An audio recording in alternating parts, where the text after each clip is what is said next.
नमो अरिहन्ताणं नमो सिद्धानं नमो आयर्यानं नमो उवज्रायानं नमो लोये सवसाहुनं एसो पंच नमोकारो सव पावपनासनो मंगलानं च सवेसिं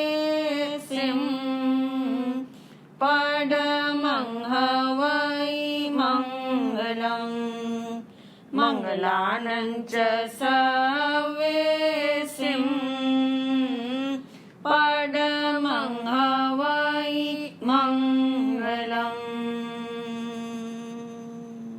निजात्मा को नमो नमो शुद्धात्मा को नमो नमो ध्रुवात्मा को नमो नमो ज्ञानात्मा को नमो नमो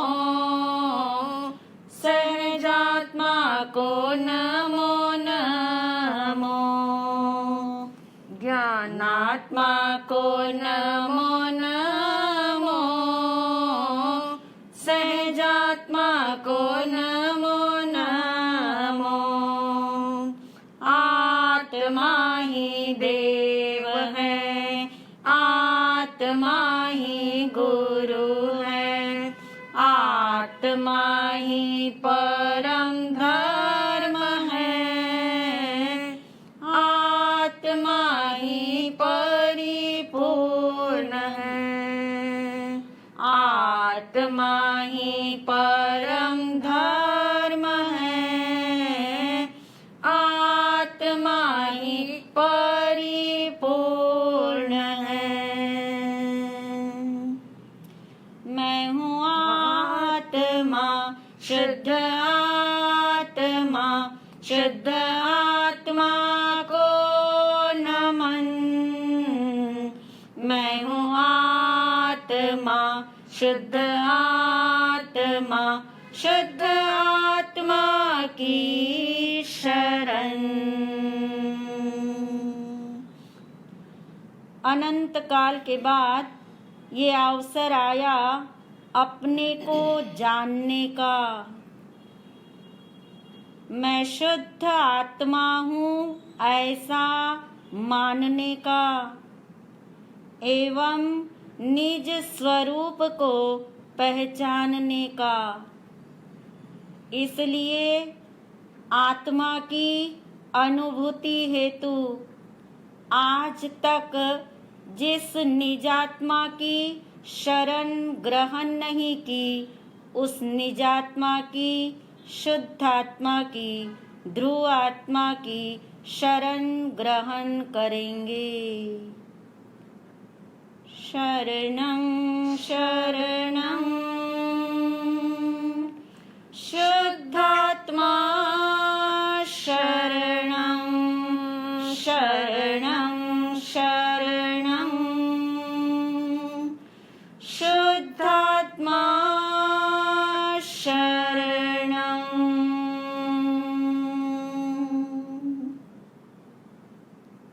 सभी शुद्ध आत्माओं को अनंत वंदन नमन। 30 सेकंड्स के लिए अपनी आंखें बंद कर लीजिए। अपने लक्ष्य से कनेक्ट होने के लिए एकदम शांत हो जाइए।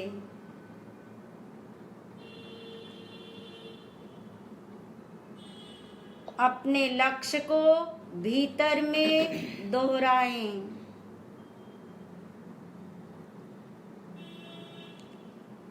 मैं शुद्ध आत्मा हूँ ऐसा मुझे निर्णय करना है।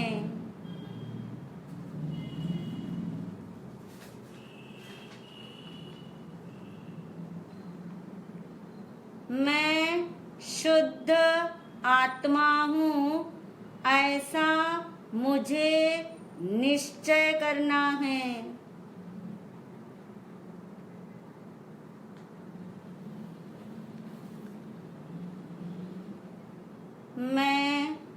शुद्ध आत्मा हूँ, ऐसा मुझे अनुभव करना है। अपने लक्ष्य के प्रति एकाग्र हो जाइए।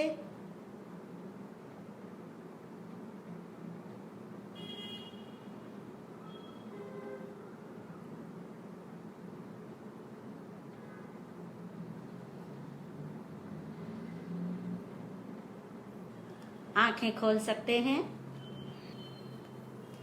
आत्मा के स्टेशन पुस्तक तले मिरर नाउ के सेशन में हमारा विषय चल रहा है।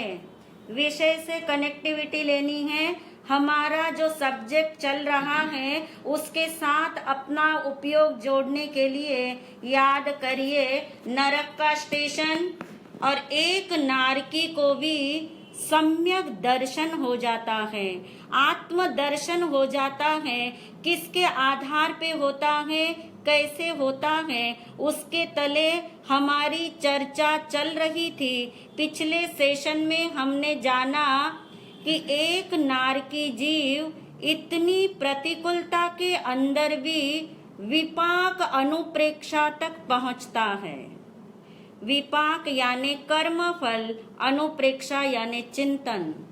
कर्म फल के चिंतन तक एक नारकी जीव जिसे कोई सत्संग का योग नहीं है, वो नारकी जीव जिसके चारों तरफ दुख ही दुख है, और फिर भी वो पहुंच जाता है कर्म फल चिंतन। और उस कर्म फल चिंतन तक पहुंचने के बाद कैसे आत्म चिंतन में प्रवेश करेगा, कैसे भेद विज्ञान तक जाएगा, और कैसे सम्यक दर्शन या आत्म दर्शन को प्राप्त करेगा, इसकी चर्चा हमारी चल रही है। तो थोड़ा सा रिकैप कर लेते हैं, थोड़े अपने माइंड को हॉट कर लेते हैं कि पिछले सेशन के अंदर हमने जाना था, और आपकी प्यास देखकर, आपका प्रयास देखकर हमें तो पूरा विश्वास है।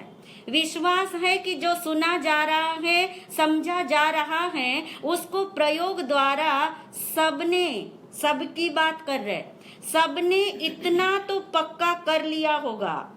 अब कितना पक्का कर लिया होगा वो अब हम बोलते जाएंगे और आप अपनी रिकैपिंग करते चले जाएंगे कि पिछले सेशन में हमने जाना था ये जीवन क्या है। अब किसी को विपाक शब्द याद आ रहा होगा, किसी को कर्म फल याद आ रहा होगा, किसी को कर्म का उदय याद आ रहा होगा कि ये जीवन जिसको मैंने इतनी इम्पोर्टेंस दी है, ये जीवन जो मुझे इतनी मुश्किलों से मिला है, इस जीवन को भगवान महावीर जी ने विपाक बोला। विपाक यानी कर्म का फल। तभी तो कहते हैं ना, अनंत जन्म के पुण्य का उदय हुआ तो मुझे कौन सा जन्म मिला, मनुष्य का जन्म मिला। तो कर्म का उदय शब्द आया, तो कर्म का उदय, कर्म फल और विपाक, तीनों चीज क्या है, एक ही है। तो जीवन जो है वो विपाक है। सिर्फ अब हम ये रिकैपिंग नहीं कर रहे, बिल्कुल आप इस समय जितनी देर ये सेशन चलेगा उतनी देर के लिए आप ऐसा ही अनुभव करिए कि ये जीवन एक विपाक है, कर्म फल है, कर्म का उदय है, नंबर 1। नंबर 2, इस जीवन में जो भी कुछ हो रहा है, अब हो रहा का मतलब क्या है, अच्छा भी हो रहा है, बुरा भी हो रहा है, अनुकूल भी हो रहा है, प्रतिकूल भी हो रहा है। यानी जो भी कुछ इस जीवन में हो रहा है वो भी क्या है, वो भी कर्म फल है, वो भी कर्म का उदय है, वो भी विपाक ही है। जीवन भी एक विपाक है, जीवन में जो भी कुछ हो रहा है वो भी एक विपाक है। अब इन दोनों के साथ डीलिंग कैसे करें, इन दोनों के साथ कैसे डीलिंग करनी है, उसके लिए जो हमने जाना था उसको भी याद कर लीजिए। और वो याद करते हुए सबको याद आ रहा होगा, ऐसा मान लेते हैं, सबको याद आ रहा होगा कि जो अच्छा बुरा हो रहा है उसे मुझे भोगना नहीं है। पहला शब्द था भोगना नहीं है। जो अब अच्छा बुरा है उसे मुझे भोगना नहीं है। भोगने का मतलब ही क्या है? कर्म बंध। याद रखिए, भोग शब्द जब भी आएगा कि मैंने सर्दी को भोगा, मैंने गर्मी को भोगा, मैंने इस खाने को भोगा, यानी जो भी कुछ भोग हम करते हैं, कर्म का भोग भी जो है उसका नाम कर्म बंध ही है। कैसे? क्योंकि जो भी कर्म का भोग हम करते हैं उसमें हम जजमेंटल हो जाते हैं कि नहीं, ये अच्छा है, ये अच्छा नहीं है, यानी लाइक्स और डिसलाइक्स चलती है, यानी अच्छा और बुरा चलता है। और जहाँ अच्छा बुरा है यानी रिएक्शंस है। रिएक्शंस यानी भगवान की भाषा में राग द्वेष है। यानी जिस किसी कर्म का फल हम भोगते हैं तो हम राग द्वेष करते हैं, और राग द्वेष करते हैं यानी रिएक्शंस करते हैं, रिएक्शंस करते यानी जजमेंटल बन जाते हैं, अच्छा बुरा सोच लेते हैं, और इसलिए कर्म का बंध ही होता है। तो जो कर्म फल हमें मिला उसके अंदर फिर हमने रिएक्शंस करी और फिर से हमारा नया कर्म क्या हो गया? बंध गया। और इसलिए अब हमने जाना था, पक्का किया था। ये सब बातें तो वो दोहराई जा रही है जो हमने पक्का किया है। पक्का यानी निर्णय कर लिया, किसी ने तो निश्चय भी कर लिया, प्रयोग भी कर लिए, परंतु एक बार सारी पिक्चर वापस से दिमाग में लेने के लिए कि जो कुछ कर्म फल हैं उसे मुझे भोगना भी नहीं है। नंबर 2, उसकी मुझे चिंता भी नहीं करनी है। सुख और दुख दो ही तो कर्म फल है, दो ही तो कर्म विपाक हैं, यानी या तो सुख के रूप में है या दुख के रूप में है, सुख है या दुख है। कर्म फल सदा ही अनित्य है। इस सिद्धांत के साथ जुड़े रहना। कर्म फल सदा ही क्या है? अनित्य है। अनित्य का मतलब हमेशा रहने वाला नहीं है। इसलिए उस अनित्य की चिंता करना, यानी यदि सुख आ गया मान लो तो फिर क्या करते हैं? उस सुख को टिकाना चाहते हैं। तो अनित्य को नित्य बनाने का प्रयास चिंता है। याद आ रहा होगा शब्द आपको? अनित्य को नित्य बनाने का प्रयास चिंता है। और अनित्य ही है दुख भी, और दुख आया तो फिर भगाने की सोचते हैं, हटाने की सोचते हैं। तो उस अनित्य को भगाने का प्रयत्न भी क्या है? चिंता। तो जो कुछ हो रहा है उसे मुझे भोगना नहीं है, ऐसा यदि निर्णय करोगे, जो कुछ हो रहा है उसकी मुझे चिंता करनी नहीं है, ऐसा निर्णय करोगे। और नंबर 3 था, याद आ रहा होगा आपको, जो कर्म सिद्धांत के ऊपर दृष्टि, जिसमें क्या था कि जो भी कुछ मान लीजिए बुरा आ रहा है यानी दुख का विपाक आ रहा है, तो फिर हम क्या सोचते हैं? मेरे बुरे कर्म का क्या है? फल मिल रहा है, उदय है ये। अब बुरे कर्म का उदय है तो मैं क्या कर लूं? अच्छा कर्म कर लूं। अब बुरे कर्म का उदय है, मैं अच्छा कर लूं ताकि मुझे आगे भी क्या मिले? अच्छा मिले। परंतु इसमें भी चिंतन नहीं घटित हुआ। ये जो हमारी सोच है गलत है ऐसा हम नहीं कह रहे, परंतु चिंतन तो घटित नहीं हुआ। क्योंकि अच्छा भी आप करेंगे फिर आपको अच्छा फल भी मिलेगा, फिर जब आपको अच्छा फल मिलेगा तब गारंटी तो नहीं है कि हम तब भी अच्छा कर्म ही करेंगे या बुरा कर्म हम नहीं करेंगे। इसलिए कर्म सिद्धांत तक तो पहुंच जाते हैं कि मैं अच्छा करूं ताकि इस जन्म में जितना जितना मुझे अच्छा मिला है अगले जन्मों में और मुझे क्या मिले? अच्छा मिले। यानी ये 3 चीजों से जब हम ऊपर उठते हैं, भोग से भी, चिंता से भी और कर्म सिद्धांत से भी ऊपर उठते हैं, तब जाकर के घटना घटती है जिसका नाम है चिंतन। फिर वो विपाक यानी कर्म फल का क्या कहलाता है? चिंतन। आज तक हमने कर्म फल को भोगा है, आज तक हमने कर्म फल की चिंता ही की है, और आज तक हमने कर्म फल के द्वारा कर्म सिद्धांत पे दृष्टि रख के अच्छा कर्म ही किया है, कभी चिंतन हमने किया नहीं है। तो चिंतन करने के लिए क्या करना, वो भी दोहरा लो। क्यों चिंतन नहीं हुआ, ये उसके पॉइंट थे। अब ये था कि चिंतन करने के लिए मुझे क्या करना होगा, तो उसके लिए भी आपको याद आ रहा होगा, चिंतन यानी अनुप्रेक्षा। भगवान जी का शब्द कौन सा है, अनुप्रेक्षा।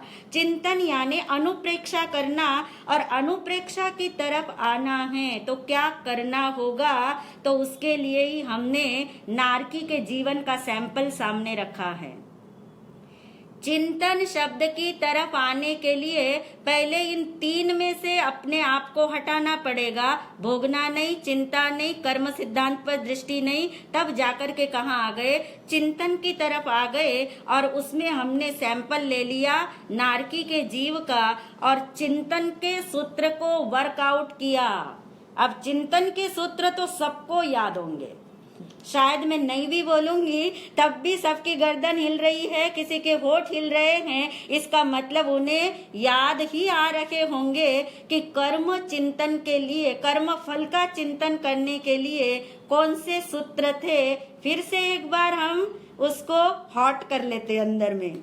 जिसके बिना भी मैं रहता हूँ वह मैं नहीं हूँ, जिसके बिना भी मैं रहता हूँ उसके कारण से मैं नहीं हूँ।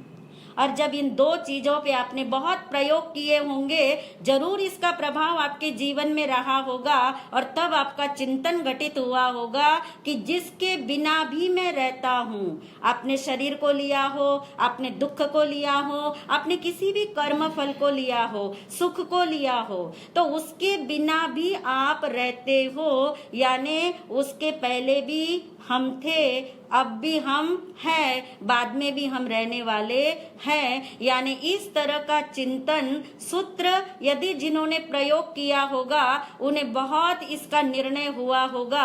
जिन्होंने अब तक भी प्रयोग नहीं किए होंगे वो अभी भी इसका प्रयोग कर सकते हैं। चिंतन सूत्र दो अपने सामने आपने रखने हैं, और इस चिंतन सूत्र से आपने देखा दो पार्टी बन गई थी।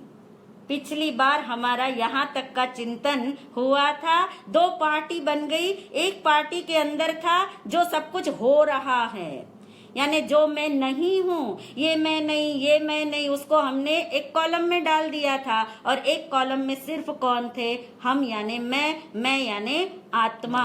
इस तरह की दो पार्टी बन गई थी। ये हमारा सिर्फ रिकैपिंग पूरी हुई है।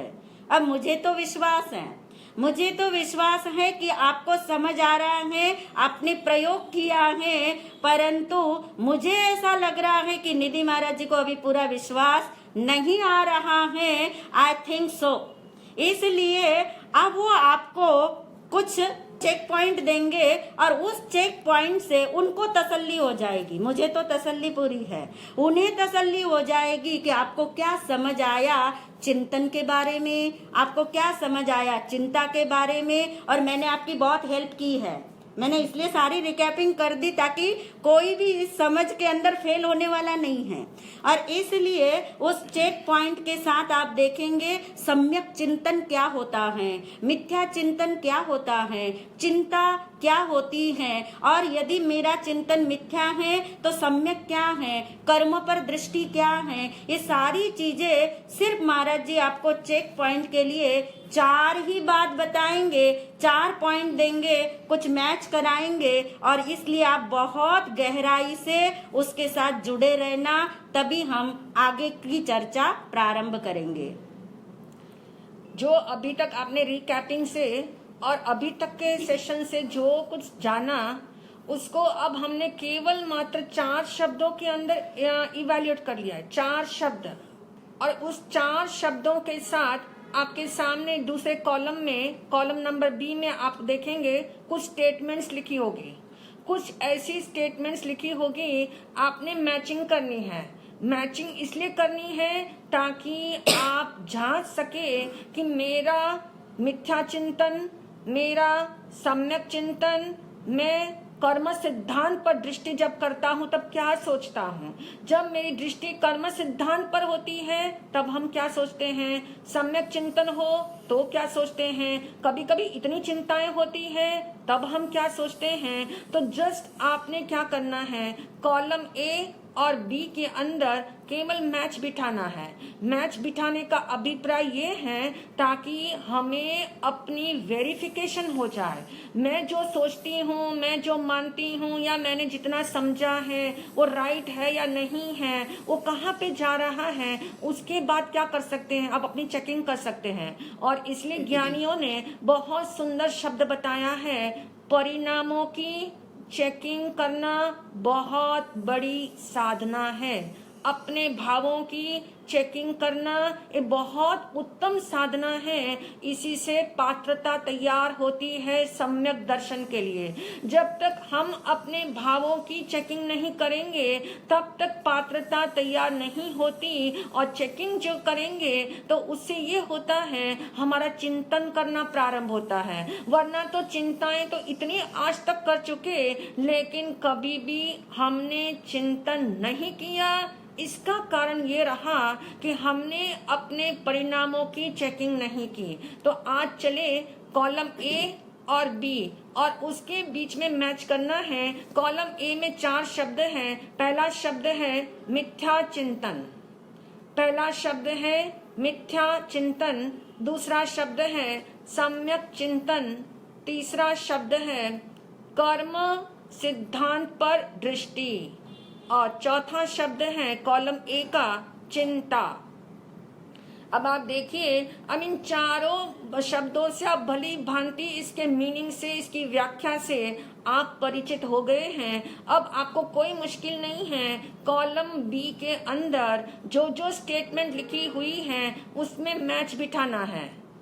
पहला स्टेटमेंट लिखी है कॉलम बी में, जिनवाणी श्रवण के अभाव में मैं था।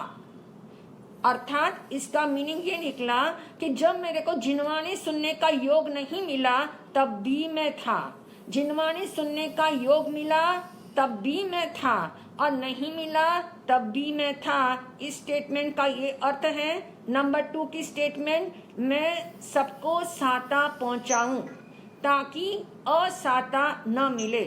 एक कॉमन व्यक्ति जो बहुत अच्छे से अपनी लाइफ के बारे में जानता है, मानता है, परिणामों की चेकिंग करना भी जिसने प्रारंभ किया है, वो क्या करता है, मैं सबको साता पहुंचाऊं, मैं सबको साता पहुंचाऊं, यानी साता पहुंचाने का सदनिमित्त बनो ताकि असाता न मिले, मुझे असाता न मिले, इस जन्म में भी न मिले, अगले जन्म में भी न मिले। इस उद्देश्य से सबको साता पहुंचाने का भाव। तीसरी बात आप देख रहे कॉलम बी के अंदर स्टेटमेंट, मेरी सुविधाएं टिकी रहनी चाहिए। आज जितने कंफर्ट जोन में मैं जीता हूँ उतने कंफर्ट्स मुझे जो हैं हमेशा, जब तक मेरी उम्र है, जब तक मेरी जिंदगी है, तब तक सारी सुविधाएं एज इट इज क्या होनी चाहिए, बनी रहनी चाहिए। यानी सुविधाएं बनी रहे उसके लिए जो है हम चाहते हैं कि अब हमने क्या करना होगा, मैचिंग करनी है। और चौथा पॉइंट है, शरीर के कारण मेरा अस्तित्व है, शरीर के कारण मेरा अस्तित्व है। अब आप देखेंगे इसके पीछे कि शरीर है, शरीर के कारण ही मैं हूँ। ये भाव आपने चौथे पॉइंट में जाना।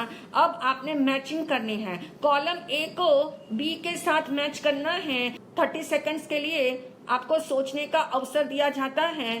30 सेकंड्स के अंदर आप मैच बिठा लीजिए, अपने माइंड में मैच बिठा लीजिए 30 सेकंड्स के अंदर। और उसके बाद हम देखते हैं कि हमारा आज तक का चिंतन, अभी तक की हमारी सोच, हमने बहुत प्रवचन सुने, किताबें पढ़ी, हमने जो चर्चाएं भी की, स्वाध्याय भी किया, शिविर भी किए, और न जाने कितनी धर्म आराधना की, नए नए प्रयोग भी किए। लेकिन अब हम जानना चाहेंगे कि हमारी अपनी परिणामों की चेकिंग कैसे की जा सकती है और उसके लिए हमें अपने आप को कैसे ले जाना है। तो सबसे पहला पॉइंट, मिथ्या चिंतन।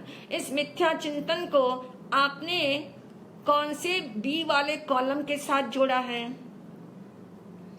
मेरी सुविधाएं टिकी रहनी चाहिए। शरीर के कारण मेरा शरीर के कारण मेरा अच्छा, शरीर के कारण मेरा बहुत सुंदर। ज्यादा आवाज जो मिली है, शरीर के कारण मेरा अस्तित्व है, उस पे जोर डाला। बहुत सुंदर, अति सुंदर उत्तर है आप लोगों का। सोच है कि जो आपने अब तक सुना, अब तक समझा, उसके लिए मिथ्या चिंतन कहता है शरीर है तो मैं हूँ, शरीर के कारण मेरा अस्तित्व है। लेकिन आपने बहुत सुंदर ढंग से समझ लिया था कि शरीर के कारण मेरा अस्तित्व नहीं है। जब शरीर नहीं होता है, शरीर नहीं है, तब भी मैं रहता हूँ। यानी मिथ्या चिंतन ये नंबर 4 के साथ जुड़ता है। मिथ्या चिंतन, शरीर के कारण मेरा अस्तित्व है। अब नंबर 2, सम्यक चिंतन। सम्यक चिंतन बिल्कुल, सम्यक चिंतन आपकी आवाज से समझ आ रही है कि बिल्कुल सही समझा हुआ है, और इसलिए आप इतने आराम से बड़े कहना प्रॉम्प्ट होकर के जवाब दे रहे हो। और सम्यक चिंतन कहता है जिनवाणी श्रवण के अभाव में मैं था। जिनवाणी सुनने को नहीं मिली तब भी मैं था, अभाव में मैं था, यानी इससे पहले भी मैं था, और जिनवाणी श्रवण जब हो जाए तब भी मैं रहने वाला हूँ। यानी आपका सम्यक चिंतन वाकई में सम्यक है। अब तीसरा सेंटेंस है, तीसरा आप शब्द देख रहे हैं, कर्म सिद्धांत पर दृष्टि। कर्म सिद्धांत पर दृष्टि, बिल्कुल ठीक है, बिल्कुल सही है। मैं सबको साता पहुंचाऊं ताकि असाता न मिले, ऐसा जब भाव जागे तो अपने परिणामों की चेकिंग करते हुए आप ये समझ सकते हैं मेरी दृष्टि इस समय कहाँ पे है, कर्म सिद्धांत पे है। और चौथा तो फाइनल हो ही गया, चिंता। अब ये चिंता तो आप जानते हैं हर पल हमारे साथ है। मेरी सुविधाएं टिकी रहनी चाहिए, मेरी सुविधा में परिवर्तन नहीं होना चाहिए। यानी ये चेक पॉइंट्स के अंदर हमने समझ लिया कि आपने बहुत अच्छे से बातों को समझा है। इससे मैच द चेक पॉइंट से ये समझ आ गया कि सब व्यक्ति ने, जितने लोगों ने जितनी रिकॉर्डिंग सुनी, कईयों ने आमने सामने सेशंस भी सुने, लेकिन जितना भी सुना उससे ये बोध आप लोगों को हो गया कि हाँ ये बात सही है कि मिथ्या चिंतन, सम्यक चिंतन, कर्म सिद्धांत पर दृष्टि और चिंता, इन चारों के अंदर हम झूल रहे हैं, इन चारों के अंदर झूल रहे हैं। और इसलिए हमारे पास थर्मामीटर आ चुका है, और इस थर्मामीटर से अपनी परिणामों की चेकिंग की साधना करने में बड़ी सुलभता रहेगी। अब आगे चले। अब कर्मफल चिंतन यानी विपाक अनुप्रेक्षा तक उस नारकी जीव के चिंतन के साथ मुझे लगता है हम सबका भी चिंतन बिल्कुल जारी और फिट बैठ रहा है कि हमने भी विपाक अनुप्रेक्षा तक पहुंच गए। अब अपने उपयोग को एकदम सूक्ष्म कर लीजिए।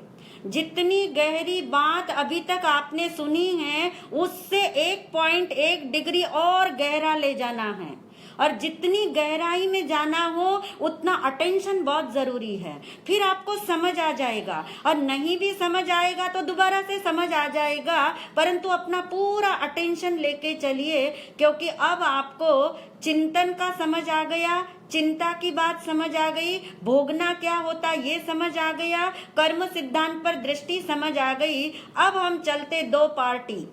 अब इस 2 पार्टी को एक बार से फिर एक लाइव कर लीजिए कि इस 2 पार्टी का मतलब क्या है। एक है जो हो रहा है, जो भी कुछ हो रहा है वो मैं नहीं हूँ, वो मैं नहीं हूँ, क्योंकि उसके बिना भी मैं रहता हूँ, उसके बिना भी मैं रहता हूँ, इसलिए वो मैं नहीं हूँ। उसके कारण से भी मैं नहीं हूँ। तो जो हो रहा है वो सब एक कॉलम में, एक पार्टी में डाल दीजिए। अब हो रहा में बहुत लंबी चौड़ी लिस्ट है, और जो मैं हूं उसमें मेरे अलावा यानी आत्मा के अलावा और कुछ है क्या? नहीं है। अब ये दो पार्टी, दो कॉलम बिल्कुल अपने सामने तैयार रखिए। अब आप देखिए जो हो रहा है उसमें क्या नहीं आया, क्योंकि अब क्या आया पूछूंगी तो कोई एंड ही नहीं रहेगा। क्या नहीं आया ये पूछ लेते हैं तो बाकी सब आ गया। क्या नहीं आया तो आप पाएंगे कि इसके अंदर सब कुछ आ गया सिर्फ एक को छोड़कर, और वो जो एक नहीं आया है ना, वही कौन है? वही मैं हूँ। यानी हो रहा की पार्टी में, मैं नहीं हूँ की पार्टी में बाकी सब कुछ है। एक मैं जो है वो एक अकेला एक तरफ है। यानी आत्मा बोलो, शुद्ध आत्मा बोल दो, मैं बोल दो, वो एक तरफ है और बाकी सब एक तरफ है। इन दोनों को बिल्कुल अपने आंखों के सामने रखो इस समय, तो आगे ले जाना इजी हो जाएगा। यानी ये दो चीजें आपके आंखों के सामने आ गई कि जो हो रहा है उसमें पूरा जगत है। मान लोगे इस बात को? जो हो रहा है, जिसको हमने बोला ना कि जिसमें मैं नहीं हूँ, जो मैं नहीं हूँ उसमें पूरा जगत है। जगत यानी पूरा संसार समझ लीजिए, पूरा संसार उसके अंदर है। क्योंकि मैं तो मैं अकेला ही हूँ, तो बाकी पूरा की पूरा जगत किसमें आ गया? पूरा जगत किसमें आ गया? उस मैं नहीं हूँ के कॉलम में आ गया। अब इस पूरे जगत को समेट लेते हम। पूरा जगत आ गया, यहाँ तक आपने मान लिया। अब हम इसको समट लेते हैं दो चीजों में।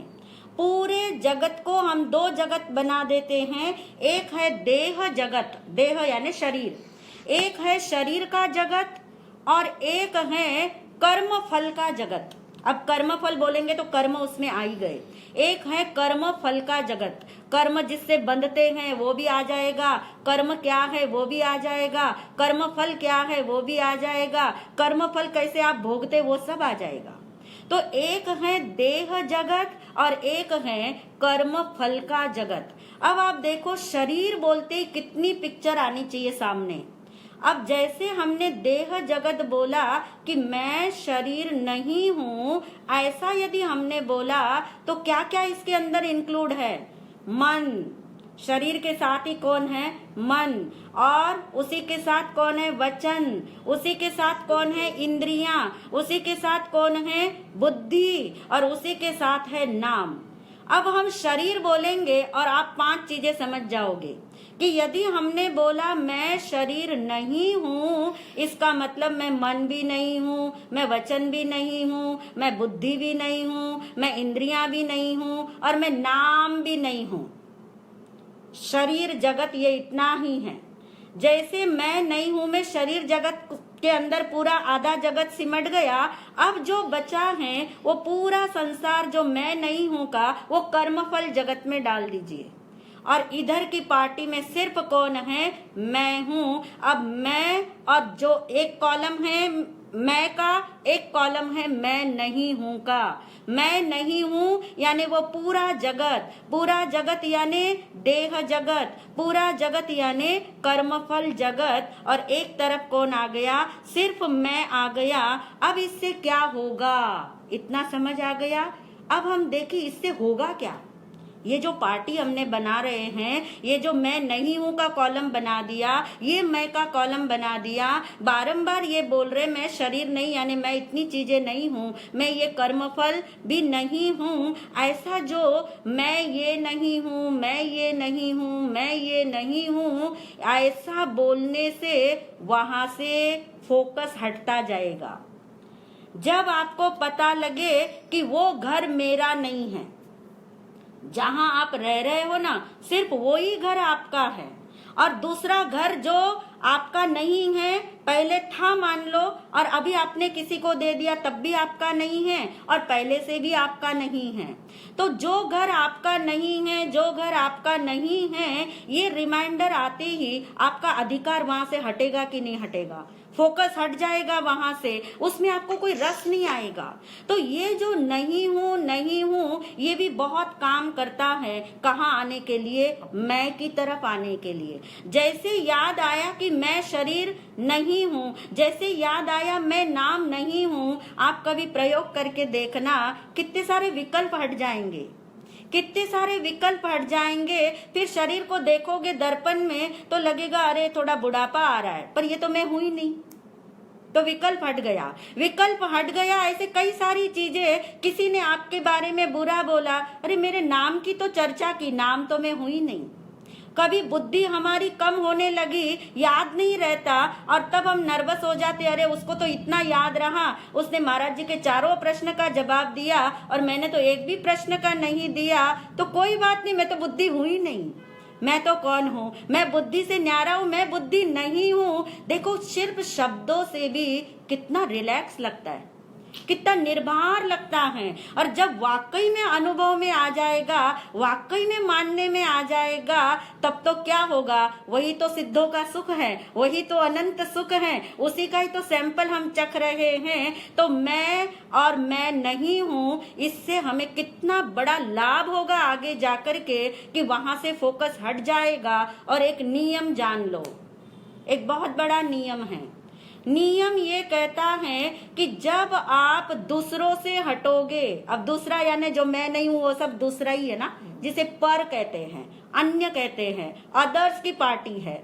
जब आप पर से हटोगे तब निश्चित बात है आप कहाँ आने वाले हो, स्व में। क्योंकि दो ही चीजें हैं जाने के लिए, या तो आप बाहर में जाओ या आप अंदर में आओ। अब आप कहते हैं बाहर में जाके कहते मुझे अंदर आना, मुझे अंदर आना, तो अंदर नहीं आ सकते।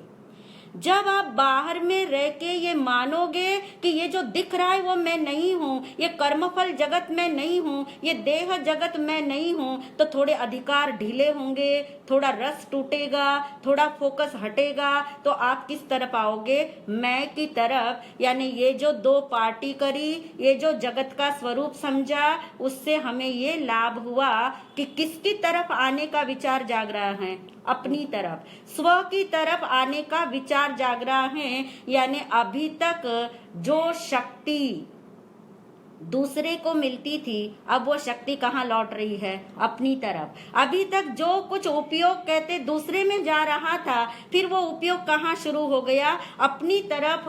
और जब ऐसा होगा, जब ऐसा होगा, बहुत बड़ी घटना घटेगी। आज ही घटा लेते घटना, बहुत बड़ी घटना घटने वाली है, और उस घटना का नाम है अपनी तरफ आने का मतलब है अब कर्म फल चिंतन से भी परे हो गए। अब कहाँ आ गए, आत्म चिंतन की तरफ, मैं आत्मा हूँ की तरफ। और जैसे अपनी तरफ आए तो अपने को जानने की इच्छा होगी। अभी तक अपने को जानने की इच्छा नहीं हुई है, अभी तक मैं कौन हूँ ये जानने की इच्छा नहीं हुई है, अभी तक मैं कैसा हूँ ये मुझे पता है ही नहीं। यानी अब एक जिज्ञासा जागेगी, बहुत बड़ी घटना अंदर में घटेगी, और अंदर से एक आवाज आएगी कि मैं कौन हूँ। ये आवाज अब कहाँ से आएगी, अंदर से।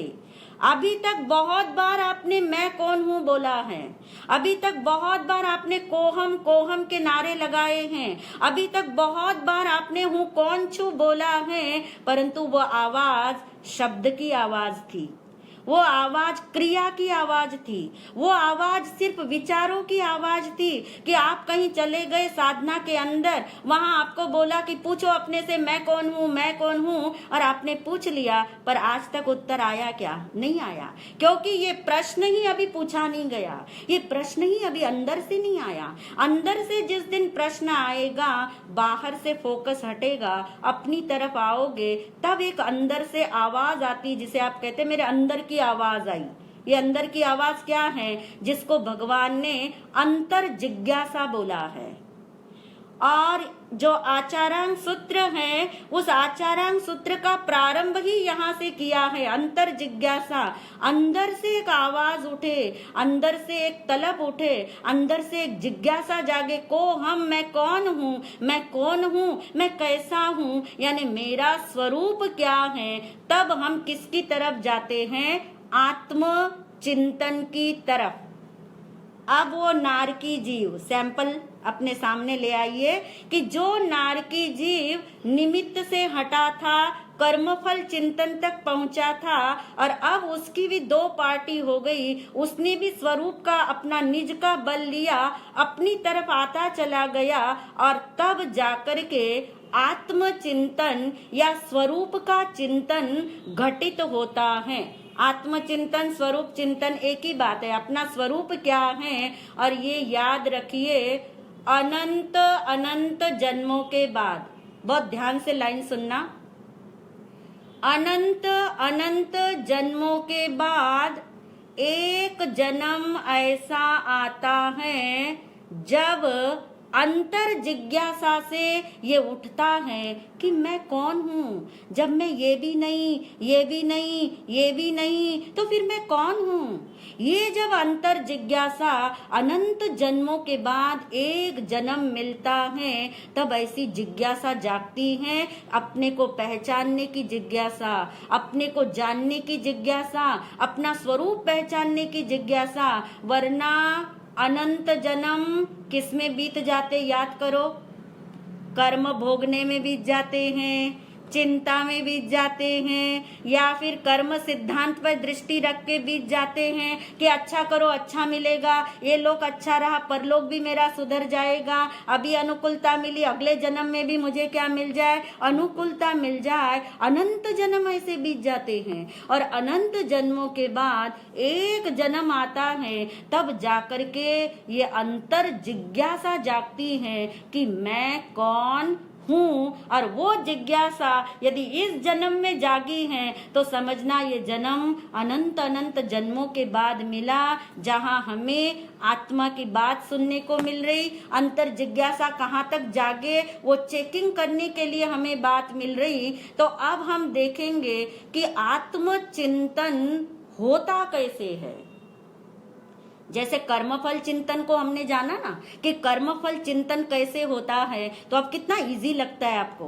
कर्मफल चिंतन करना तो आपको कितना इजी है, चिंतन सूत्र आपके हाथ में है, और आपको पता है कि मुझे क्या करना है, क्या नहीं करना है। तो ऐसे यदि आज हमें ये स्वरूप चिंतन समझ आ जाए, आत्मचिंतन समझ आ जाए, मैं कैसा हूँ ये समझ आ जाए, तो आत्मा का अनुभव होते देर लगने वाली नहीं है। तो तैयार है सब अब क्या करने के लिए कि आत्मचिंतन कैसे होता है। इतना अहोभाव से अपने आप को भर लीजिए कि कैसा धन्य दिन मेरा आज है कि आत्मचिंतन जब घटित होगा तब घटित होगा, परंतु सुनने को तो मिल रहा है कि जहाँ चिंता भी हटे, कर्म भोग भी हटे, कर्म सिद्धांत से भी दृष्टि हटे, और स्वरूप की तरफ हम आए, मैं कौन हूँ की जिज्ञासा भीतर में जागे। और ये आत्मचिंतन बहुत सूक्ष्म चीज है,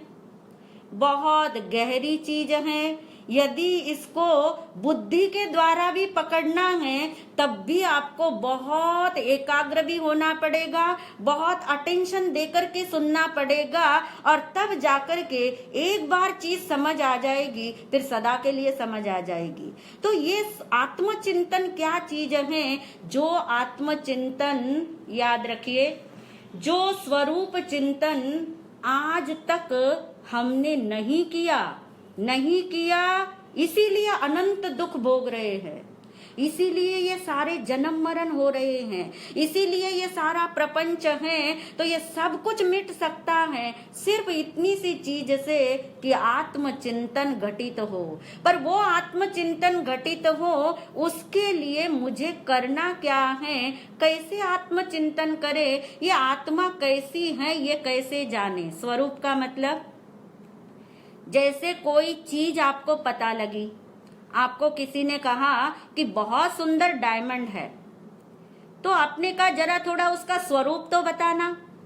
हर चीज का स्वरूप होता है ना, तो उसका स्वरूप तो बताना। फिर वो बताता है कि ये इतना बड़ा है, ऐसा चमकीला है, इस तरह की उसकी लंबाई है, इस तरह की उसकी चौड़ाई है, वो कितना भी कीचड़ में रह जाए तब भी गंदा होता नहीं है, इतना उसका वजन है, ऐसा उसका आकार है। इसको क्या बोलते? स्वरूप।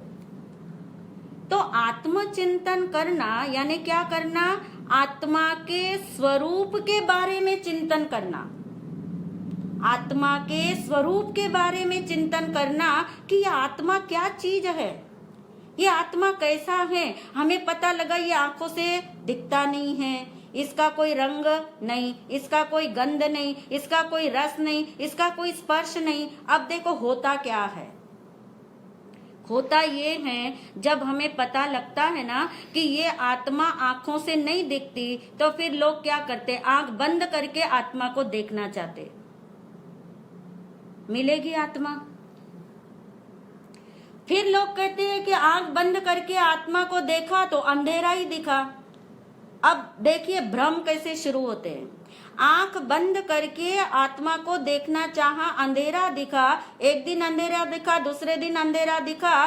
कुछ समय के बाद एक व्यक्ति को ऐसा लगा कि नहीं, आत्मा तो अंधेरा नहीं, मैं अब आंख बंद करता हूं तो मुझे आत्मा दिखती है, क्योंकि सफेद ही सफेद दिखता है। अब है ये आत्मा। अब आपको तो पक्का है, क्योंकि ये तो रंग है, ये तो कलर है। सफेद तो क्या है? रंग है। और जो रंग है वो तो आत्मा का स्वरूप है ही नहीं। इसलिए इस भ्रम में मत रहना, इस भ्रम में मत रहना कि आंख बंद करके बहुत उजाला दिखेगा या बहुत सफेद दिखेगा। यहाँ तक भी लोग समझ लेते बहुत प्रकाश दिख रहा है। किसी को पूछो आपको आत्मा का अनुभव हुआ है? हाँ हुआ है। कैसे हुआ है? बहुत उजाला दिखा, इतना प्रकाश दिखा, आत्मा इतनी सफेद है, इतनी सफेद है, बिल्कुल इतनी उजली है। और वो देखने के बाद मैं इतना निर्भर हो गया, हल्का हो गया। यानी प्रकाश दिखने का नाम आत्मा के दर्शन है क्या? नहीं है, क्योंकि प्रकाश पुद्गल है। वो प्रकाश भी पुद्गल है, अंधेरा भी पुद्गल है। पुद्गल यानी जड़ है, और वो जड़ की पर्याय जो है, जड़ की अवस्था जो है, वो आत्मा का स्वरूप नहीं होता। इसलिए आत्मा का स्वरूप ही जब तक पता नहीं होगा, बताइए आत्मचिंतन कर पाएंगे हम? नहीं। इसलिए हो सकता है बहुत जन्म हमें ऐसे भी मिले होंगे, और इस जन्म में भी हमने ऐसे भ्रम पाले होंगे कि मुझे रंग दिख गया, मुझे प्रकाश दिख गया, मुझे सुगंध आ गई, मुझे निर्भरता लग गई, मुझे आत्मा के दर्शन हो गए। तो याद रखिए, आज ये सारी भ्रांतियां निकाल देंगे ताकि समझ आए आत्मा का स्वरूप क्या है। स्वरूप का मतलब आत्मा कैसा है, कैसे हम इस आत्मा के दर्शन करें, जो कितनी मुश्किल है। देखिए आंखों से दिखता नहीं, कोई रंग इसका नहीं। हमने कह दिया प्रकाश यानी आत्मा नहीं, ज्योति यानी आत्मा नहीं। लोग कहते मुझे तो ज्योति दिख रही थी ना, तो वो ज्योति क्या है? आत्मा है। अब वो ज्योति आत्मा है क्या? ज्योति आत्मा नहीं है। आत्मा तो अरूपी है, आत्मा तो अरूपी है। और इसलिए उस आत्मा का स्वरूप क्या होगा वो हमें पता लगे तो जाके हम चिंतन करें। वरना क्या होगा, कभी हम शरीर में अटक जाएंगे, कभी हम प्रकाश में अटक जाएंगे, कभी हम चक्रास में अटक जाएंगे, कभी हम सांसों में अटक जाएंगे, कभी हम मन की शांति में अटक जाएंगे, और हमें आत्मा का अनुभव हो नहीं पाएगा। तो ये सारे भ्रम हटा के अब हमें जानना है कि आत्मा का स्वरूप क्या है। कैसे उस आत्मा के स्वरूप को जाने, और हमारे अनंत तीर्थंकरों ने, अनंत ज्ञानियों ने इसका स्वरूप बता दिया। पहले उन्होंने उसका अनुभव किया, और बाद में उन्होंने उस स्वरूप को क्या किया? प्रकट किया, बताया, ताकि कोई भ्रांति हमारे भीतर में ना रहे कि आत्मा का स्वरूप यानी क्या। अब आप कहेंगे कि आत्मा का स्वरूप जानने के लिए तो घंटों क्या, दिनों क्या, बरसों क्या, जन्मों जन्म लग जाएंगे। नहीं, अभी इसी समय है, क्योंकि हमारे उन अनंत तीर्थंकरों ने ऐसी घोषणाएं करी हैं, जिन वाणी के माध्यम से, शास्त्र के माध्यम से हमें ये उन्होंने बता दिया कि आत्मा का स्वरूप क्या है, आत्मा का स्वरूप क्या है। और अब आप बिल्कुल तैयार हैं। भगवान ने आत्मा का स्वरूप जो कि इतना अरूपी है, इतना वो गुण संपन्न है, इतना अनंत शक्ति संपन्न है, परंतु यदि उसका अनुभव करना है, यदि उसके स्वरूप को जानना है, तो आत्मा का स्वरूप सिर्फ एक शब्द में भगवान ने बता दिया। सिर्फ एक शब्द में भगवान ने बता दिया कि यदि आत्मा को जानना चाहते हो, आत्मा का स्वरूप समझना चाहते हो, वाकई में आत्मा का अनुभव करना चाहते हो, तो भगवान ने आचारांग सूत्र के अंदर वो घोषणा की है, जो घोषणा आज समझ में आ जाएगी। आत्मा का स्वरूप क्या है? भगवान के शब्द हैं, जे आया से विन्नाया। और अब आपको समझ आ गया होगा आत्मा का स्वरूप एक शब्द के अंदर है, ज्ञान। क्या शब्द है? ज्ञान।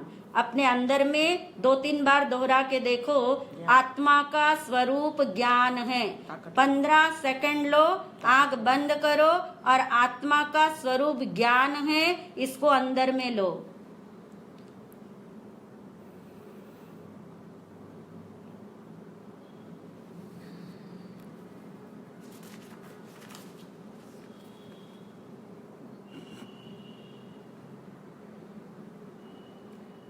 अब ये जो ज्ञान शब्द बोला, आत्मा का स्वरूप भगवान ने ज्ञान बोला, तो ये ज्ञान जो है उसको ही पहले हमें समझना पड़ेगा, क्योंकि ज्ञान शब्द को लेकर के इतनी भ्रांतियां हमारे अंदर हैं। ज्ञान शब्द का जो संबंध भगवान ने स्वरूप के साथ दे दिया कि आत्मा का स्वरूप क्या है? ज्ञान है। यानी यहाँ तक बोल दिया कि आत्मा इज इक्वल टू ज्ञान और ज्ञान इज इक्वल टू आत्मा। यानी आत्मा बोलो तो ज्ञान नजर आए, ज्ञान बोलो तो आत्मा नजर आए। परंतु ये ज्ञान क्या चीज है, पहले हमें जानना पड़ेगा। ये जो ज्ञान है ये बाहर है कि अंदर है? सोच के देख लीजिए। जब आत्मा की बात है, आत्मा के स्वरूप की बात है, तो ये भी तो पक्का करोगे ना, ये ज्ञान कौन सा ज्ञान है? ये ज्ञान बाहर नहीं है, ये ज्ञान बाहर हो ही नहीं सकता, क्योंकि किसका स्वरूप बताया भगवान ने? आत्मा का स्वरूप बताया। यानी ज्ञान का संबंध बाहर से है ही नहीं। अब आत्मा का स्वरूप समझने के लिए हमने जो जो बात बोली है, ज्ञान का इतना बड़ा आलंबन लिया है, तो इस ज्ञान का अभिप्राय क्या है वो भी हमें समझना होगा कि ज्ञान बाहर नहीं है। ज्ञान बाहर नहीं का मतलब उसका संबंध शास्त्र से, शब्द से, वचन से होगा क्या? जैसे अभी हम मान लीजिए कि ये बोल रहे कि हम आत्मा का ज्ञान सुन रहे हैं।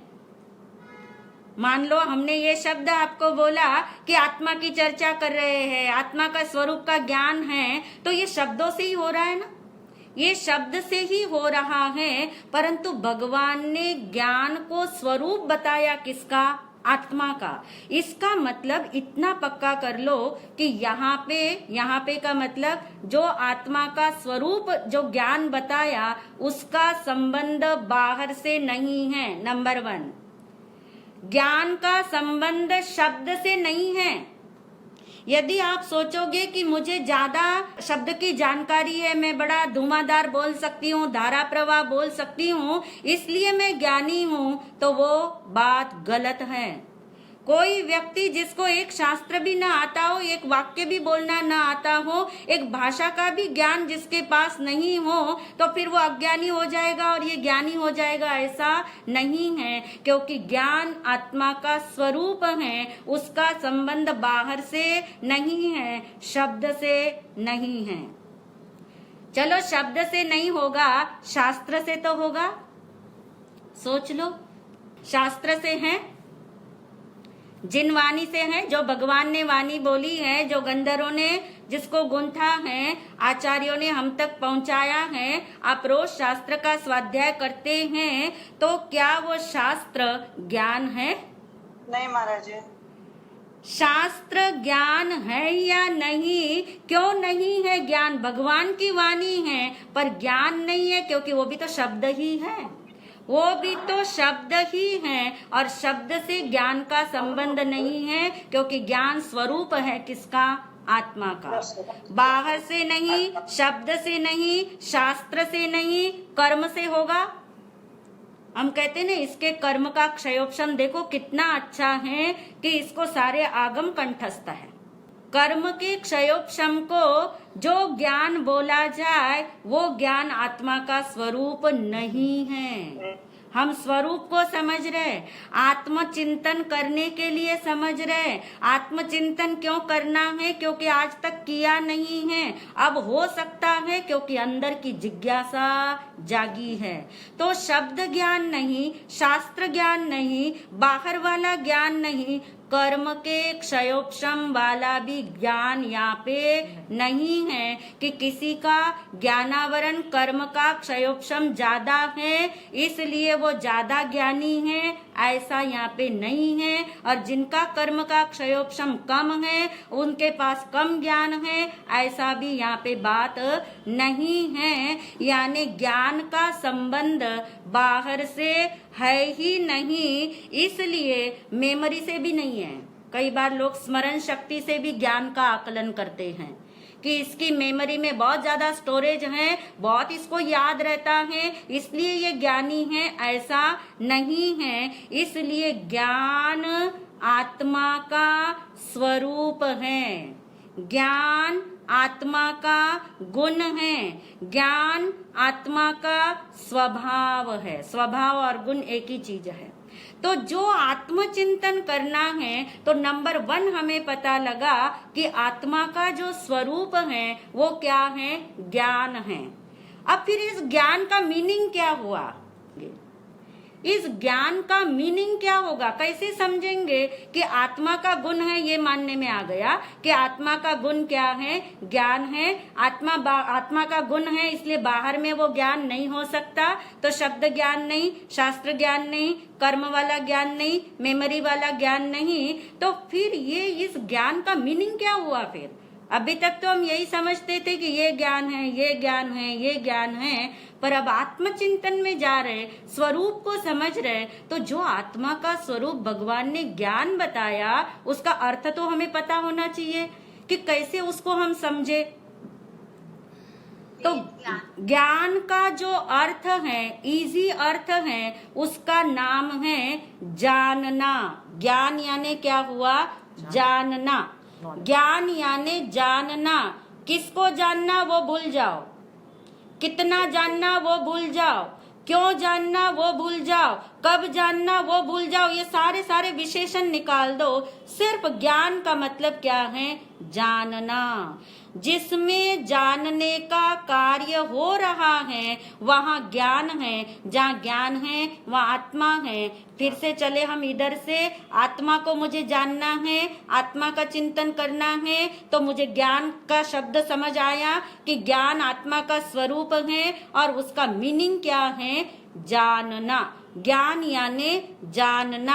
अभी वो सब भूल जाओ, किसको जानना, कितना जानना, क्यों जानना, कब जानना, वो सब अभी मत लाओ दिमाग में। सिर्फ जानना। जानना जिसका कार्य है वो आत्मा है। जानना जिस गुण का कार्य है वो ज्ञान गुण है, और इसलिए ज्ञान गुण को ही क्या बोला? आत्मा बोला।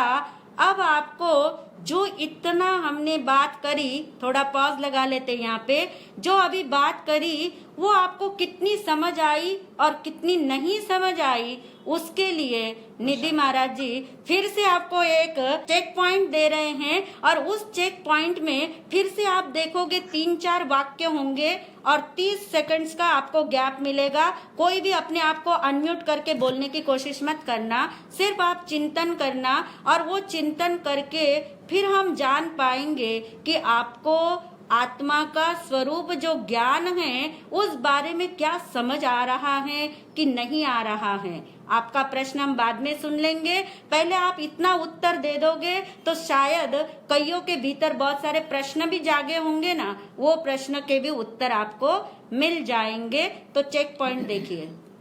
चेक पॉइंट के अंदर अब हम आपने सिर्फ मात्र इस प्रश्नों को सुन करके अपने अंदर एक इंट्रोस्पेक्शन करनी है। जो अभी तक आपने सुना समझा और जो आज से पहले आपने सुना समझा, उसके अंदर आपने केवल मात्र जो है अपने आप को क्लियर पाना है कि मैं कितना क्लियर हुआ हूँ, मेरी क्लैरिटी कितनी है। क्योंकि जिस मार्ग पे हम चल रहे हैं उस मार्ग की क्लैरिटी मस्ट है।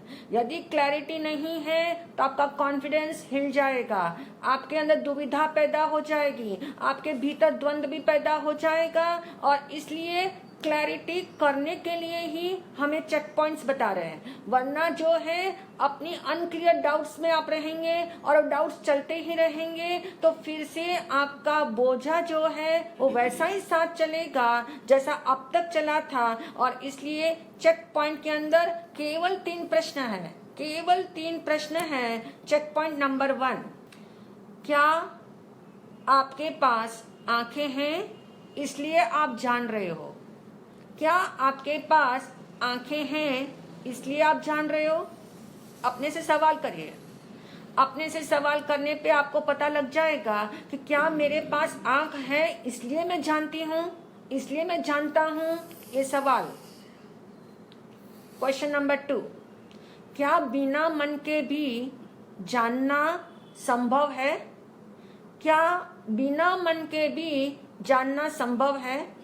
क्योंकि संसार में कुछ जीव मन वाले हैं, कुछ जीव बिना मन वाले हैं। यानी किसी को मन की प्राप्ति हुई है, किसी को मन की प्राप्ति नहीं हुई है। लेकिन बिना मन वाले भी जानते हैं या नहीं जानते हैं। Question number 2। तीसरा क्वेश्चन है, जिसकी बुद्धि कम है, क्या वह कम जानता है? जिसकी बुद्धि कम है, क्या वह कम जानता है? यानी बुद्धि कम हो तो जानना भी कम हो जाएगा। ऐसा इक्वेशन यदि हमारे माइंड में हो तो आज इसकी क्लैरिटी करनी है। और क्लैरिटी होने से पहले आप अपने अंदर में अपने से सवाल का उत्तर दीजिए कि मैं क्या क्या मानता हूँ, मेरे अंदर क्या मान्यता है। क्या मेरे पास आंख है इसलिए मैं जानता हूँ? क्या मेरे पास मन है इसलिए मैं जानता हूँ? क्या मेरे पास बुद्धि है इसलिए मैं जानता हूँ? क्योंकि बहुत सारी बातें इसमें से क्लियर हो जाएगी, बहुत सारे विकार हमारे दूर हो जाएंगे, बहुत सारे राग द्वेष की भूमिका जो हमारी तैयार है वो इन्हीं के कारण है। हम कहते हैं मन मेरा बहुत सशक्त है, मन मेरा बहुत चंचल है, मन मेरा ऐसा ऐसा मुझे सुझाता है। कोई कहता मेरा दिमाग जो है वो बहुत 440 वोल्ट वाला दिमाग है। यानी ऐसी कितनी सारी बातें हम अपनी इंद्रियों को लेकर के, बुद्धि को लेकर के, मन को लेकर के बहुत परेशान हैं। और आज सारी परेशानी हमारी दूर हो सकती है यदि इन चेक पॉइंट को हम क्लियरली समझ लेंगे। तो इन चेक पॉइंट्स के माध्यम से सबसे पहला चेक पॉइंट है, क्या आपके पास आंखें हैं इसलिए आप जान रहे हो? नहीं। बहुत सुंदर। नहीं। क्या बिना मन के भी जानना संभव है? नहीं।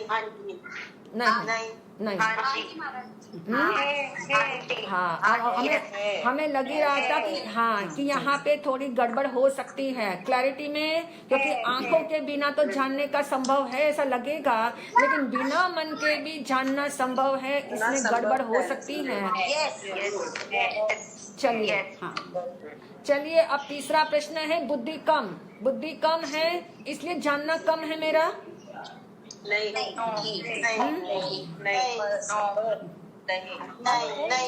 चलो अब हमारे पास ये तीनों प्रश्न हैं और आपके उत्तर भी हमने समुच्चय रूप से समझ लिए हैं। अब आपने जो है बिल्कुल टू दी पॉइंट, आप केवल मात्र टू दी पॉइंट आप समझेंगे कि कितना क्लियर मुझे आज तक हुआ है और अब मुझे कैसे क्लियर करना है, मैं कहाँ कहाँ भ्रांति में हूँ, कैसी मेरी मिसबिलीफ है और उस मिसबिलीफ को कब मैं हटा सकता हूँ। केवल मात्र जो है आप एक बात को जानेंगे, एक एंगल को जानेंगे और आपकी सारी भ्रांतियां तीनों प्रश्नों की नहीं, बहुत सारे प्रश्नों की समाप्त हो जाएगी। अब महाराष्ट्र से सुनेंगे तीनों प्रश्नों के भ्रम और क्लैरिटी दोनों कैसे होते हैं। मुझे आत्मचिंतन करना है। आत्मा का चिंतन करने के लिए आत्मा का स्वरूप जानना है। आत्मा का स्वरूप हमारे भगवान ने बताया ज्ञान है। ज्ञान को लेकर के हम क्लैरिटी कर रहे हैं, क्योंकि ज्ञान को लेके बहुत सारे भ्रम बिंदु हो सकते हैं, नहीं हो बहुत अच्छी बात है, हो सकते हैं। इसलिए पहले 3 क्वेश्चन देकर के इस बात को फिर से हम अंदर में लेते हैं कि यदि ज्ञान यानी आत्मा का गुण, ज्ञान यानी आत्मा का जो गुण है उसका कार्य क्या है। क्योंकि कैसे पकड़ में आए ज्ञान, आत्मा तो दिखती नहीं, ज्ञान दिखता है क्या, ज्ञान भी दिखता नहीं। फिर उस जो दिखता ही नहीं उसको पकड़ो कैसे, जो दिखता ही नहीं उसको ग्रहण करो कैसे। परंतु आप जानते हैं इस दुनिया में बहुत सारी चीजें ऐसी हैं जो दिखती नहीं हैं परंतु उसका कार्य दिखता है। इसी आत्मा के स्टेशन में जब हमारे पहले सेशन चले तब वो लोग जानते हैं कि आत्मा दिखती नहीं है परंतु आत्मा का कार्य दिखता है। कैसे, जैसे हवा दिखती नहीं है परंतु हवा का कार्य दिखते ही आप क्या समझ लेते हो, कपड़े उड़ रहे हैं, आप समझ लेते हवा चल रही है। जैसे बिजली भी दिखती नहीं है पर आपका एसी चल रहा है, पंखा चल रहा है, लाइट चल रहा है, तो आप क्या समझ लेते हो कि बिजली है। ऐसे ही आत्मा दिखती नहीं और मुझे आत्मा को देखना है, अनुभव करना है। भगवान ने आत्मा देखने के लिए ज्ञान स्वरूप बताया परंतु ज्ञान भी तो मुझे दिखता नहीं। तो फिर भगवान ने कहा जो ज्ञान का कार्य है ना उससे तुम ज्ञान को पकड़ो, ज्ञान से तुम आत्मा को पकड़ लोगे। तो ज्ञान का कार्य क्या है, जानना। ज्ञान का कार्य क्या है, जानना। अब ज्ञान का कार्य बोलती, ज्ञान बोलती पिक्चर में आत्मा ही दिखनी चाहिए, आत्मा बोलती ज्ञान ही दिखना चाहिए। और ज्ञान का कार्य जानना, आत्मा ज्ञान जानना। इधर से चलोगे तो जानना कार्य है, गुण स्वरूप जो है वो स्वरूप बोलो, गुण बोलो, स्वभाव वो ज्ञान है, और आत्मा यानी ज्ञान, ज्ञान यानी आत्मा। ठीक हो गया। अब ये जो चेकिंग पॉइंट आपके थे उससे हम अब उल्टा चलते हैं ताकि आपको ये सारा समझ आ जाएगा। उल्टा कैसे चलेंगे कि क्या जिसके पास आंखें नहीं हैं वो जानते हैं क्या? सोच के देख लो। जिनके पास आंखें नहीं हैं, अब मैं आपको बताती हूँ किनके किनके पास आंखें नहीं हैं। सिद्ध भगवान के पास आंखें नहीं हैं। सिद्ध भगवान जानते हैं कि नहीं? लोकालोक जान रहे हैं, उनके ज्ञान में लोकालोक जानने में आ रहे हैं, यानी आंख के बिना भी जानने का कार्य होता है। चलिए, सिद्ध भगवान तो बहुत 7 राजू दूर है हमसे ऊपर। अब आप ले लीजिए अपने इर्द गिर्द वालों का उदाहरण। किसी आपने देखा है ब्लाइंड स्कूल में कभी गए हो, किसी ब्लाइंड व्यक्ति को आपने देखा हो, तब आपको क्या ऐसा महसूस होता है कि इसकी आंखें नहीं हैं तो ये जानता नहीं है? कभी महसूस किया ऐसा आपने? कभी महसूस करोगे आप ऐसा? कभी मानोगे भी आप ऐसा? नहीं। यानी बिना आंख के भी जानना होता है कि नहीं होता? होता है। इसलिए पक्का करो। पक्का क्या करना? आंख यानी इंद्रियां ले लो। इंद्रियों से ज्ञान होता नहीं है, इंद्रियों के कारण ज्ञान होता नहीं। अब ज्ञान यानी आत्मा जानना, वही सब याद आना चाहिए। इंद्रियों के कारण से ज्ञान नहीं हो रहा। आंख नहीं है तब भी जानना चल रहा है। सिद्ध भगवान के पास आंख नहीं है, अपने इर्द गिर्द वालों के पास आपने देखा जिनके पास आंख नहीं उनका भी जानना हो रहा है। और आप देखिए जीव जगत में चलिए, जीव जगत में चलिए, एक इंद्रिय से लेकर के 3 इंद्रिय तक के जीवों में आंख ही नहीं होती। चक्षु इंद्रिय बोलते हो ना, चक्षु इंद्रिय ही नहीं होती। बॉडी है, उनके पास रसना है या और उनके पास नाक है, परंतु उनके पास आंख नहीं है। तो क्या वो जीव जानने का कार्य कर रहे कि नहीं कर रहे? किसको जानना, कब जानना, कितना जानना, वो सब छोड़ दो। यानी जानना तो हो ही रहा है। एक चींटी के पास आंख नहीं है। कितनी चींटियों को रोज देखते हो आप? एक चींटी के पास आंख नहीं है और आप चलते हो, जरा सा आपका स्पर्श का भी उसको महसूस होता है, फट से रास्ता बदल लेती है। तो उसने जाना कि नहीं जाना? जाना उसने। किसके आधार पे जाना? ज्ञान के आधार पे जाना। ज्ञान उसके पास कौन सा है? वो स्वरूप ज्ञान है, क्योंकि वो आत्मा है। आत्मा है तो ज्ञान है, ज्ञान है तो जानना है। ये पक्का पक्का कर लो आज। आत्मा यानी ज्ञान, और ज्ञान का कार्य क्या है? जानना। तो आत्मा का भी कार्य क्या है? जानना। यानी आत्मा का कार्य भी जानना है। और इसलिए जिनके पास आंखें नहीं हैं, जिनके चारों पांचों इंद्रियां आप ले सकते हैं इसमें, यानी ये तो आंख का एक उदाहरण दिया, जिनके पास कान नहीं है वो भी जानेंगे कि नहीं जानेंगे? कितने सारे लोगों को आप देखते हैं जिनके अपने को ही महसूस कर लो कि जहाँ कहीं ऐसी अवस्था आती है कि कान बंद हो जाते हैं, सुनना बंद हो जाता है, तो मुझे सुनाई नहीं दे रहा, ये कौन जान रहा है? ये डॉक्टर के पास जाके बोलते हो मुझे सुनाई नहीं दे रहा, इट मीन सुनाई नहीं दे रहा, तब भी तो जान रहे हो ना। यानी जानने का कार्य, तो इस बात को भी तो जान रहे हो ना। वो जानने वाला कौन है? वो जानने वाला ज्ञान है। वो ज्ञान ही मैं हूँ, मैं यानी आत्मा हूँ। ठीक हो गया। ऐसी जितनी एक्सरसाइज आप करके देखोगे आपको पक्का होता जाएगा। पक्का क्या करना है? आत्मा यानी ज्ञान, ज्ञान यानी जानना। अब नंबर 2 है, क्योंकि बहुत सारे लोगों के भीतर में ये भाव रहता है कि यदि मन ही नहीं होगा तो हम जानेंगे कैसे।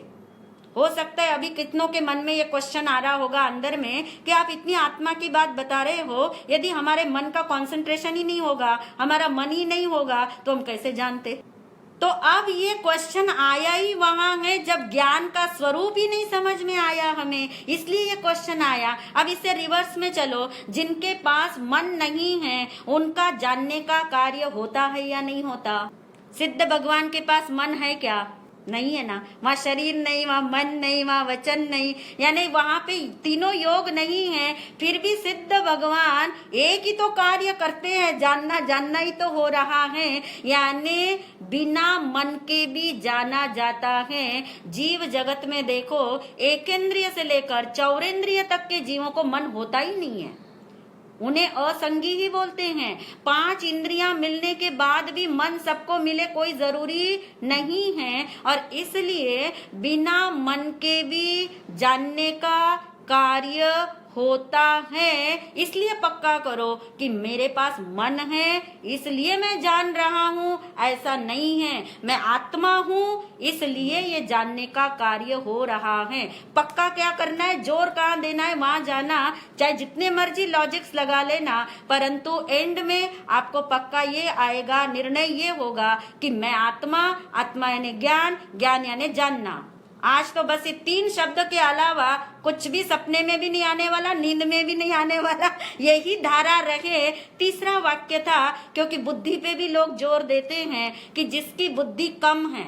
अब बुद्धि का संबंध किससे है? जो हम बात कर रहे थे ना कर्म की, कि कर्म के क्षयोपशम से ज्ञान किसी को ज्यादा होता है, किसी को ज्यादा याद रहता है, किसी का मेमोरी पावर कम है, किसी का ज्यादा है। तो वो भी क्या चीज है? वो बुद्धि, यानी जिसकी बुद्धि कम है तो क्या वो कम जानेगा? अब किसकी बुद्धि कम है? वो आत्मा तो है ना, वो जीव तो है। यानी जो आत्मा है तो आत्मा यानी ज्ञान, और ज्ञान यानी जानना, और ये जानने का कार्य आत्मा का 1 सेकंड तो बहुत दूर की बात, एक समय के लिए, समय कितना छोटा होता है ना, जो आंख की पलक आप झपकते हो ना, उतनी देर में असंख्यात अनगिनत समय क्या हो गए? निकल गए। ये एक समय के लिए भी आत्मा का जानने का कार्य रुकता नहीं है। यानी आत्मा का कभी भी जानने का कार्य रुकता नहीं है। इसलिए ऐसा नहीं कि बुद्धि से संबंध नहीं है ज्ञान का, क्या पक्का कर रहे हैं हम? मन से संबंध नहीं है ज्ञान का, और इंद्रियों से भी संबंध नहीं है ज्ञान का। कौन सा ये ज्ञान है? स्वरूप, जिसे भगवान ने बता दिया, आत्मा का स्वरूप ही ज्ञान बता दिया। अब इससे हमें क्या समझ आ रहा है? अब समझ ये आ रहा है कि जिनके पास में ज्ञान नहीं होगा उसको हम क्या बोलेंगे फिर? अब ज्ञान यानी जानना, ज्ञान यानी आत्मा का स्वरूप। जिनके पास ये जानना, जानने का कार्य नहीं हो रहा होगा, जिनके पास ज्ञान नहीं होगा, वो फिर क्या चीज है? वो क्या चीज है? वो जड़, यानी जिसमें जानने का गुण नहीं है, वो मैं हूं कि नहीं हूं, ये चिंतन करना आज। जिसमें जानने का गुण नहीं है वो मैं हूं कि नहीं हूं? वो मैं नहीं हूं, वो मैं नहीं हूं। जैसे सबसे पहले शरीर को ले लीजिए, ये शरीर में जानने का गुण है क्या? शरीर शरीर को जानता है क्या? इंद्रियां इंद्रियों को जानती हैं, मन मन को जानता है, बुद्धि बुद्धि को जानती है, आपका नाम आपके नाम को जानता है? नहीं। यानी ये जिसमें जानने का गुण नहीं है वह मैं नहीं हूं, वो सब क्या है? जड़ है। इसका मतलब ये हुआ कि जिसमें जानने का गुण है वो आत्मा है। जिसमें जानने का गुण है वहाँ ज्ञान है, और जहाँ ज्ञान है वहाँ क्या है? आत्मा है। इसलिए जो एक निगोद का जीव होता है वो भी वही कार्य कर रहा है जो सिद्ध भगवान कर रहे हैं। कितनी बड़ी बात है। और इसलिए इतनी बड़ी घोषणा भगवान ने कर दी, इतनी बड़ी घोषणा कि सभी जीव, जितने भी जीव दुनिया में हैं, सभी जीव सिद्ध समान हैं। सभी जीव सिद्ध समान है। किसके आधार पे बोला जा रहा है? ज्ञान के आधार पे। ये ज्ञान यानी शब्द ज्ञान नहीं, ज्ञान यानी शास्त्र ज्ञान नहीं, ज्ञान यानी कर्म के क्षयोपशम वाला ज्ञान नहीं, और ज्ञान यानी मेमोरी, भाषा आदि लौकिक ज्ञान से भी इसका संबंध नहीं। ज्ञान स्वरूप है किसका? आत्मा का। और ज्ञान का कार्य, आत्मा का कार्य एक ही कार्य है, सिर्फ क्या करना? जानना।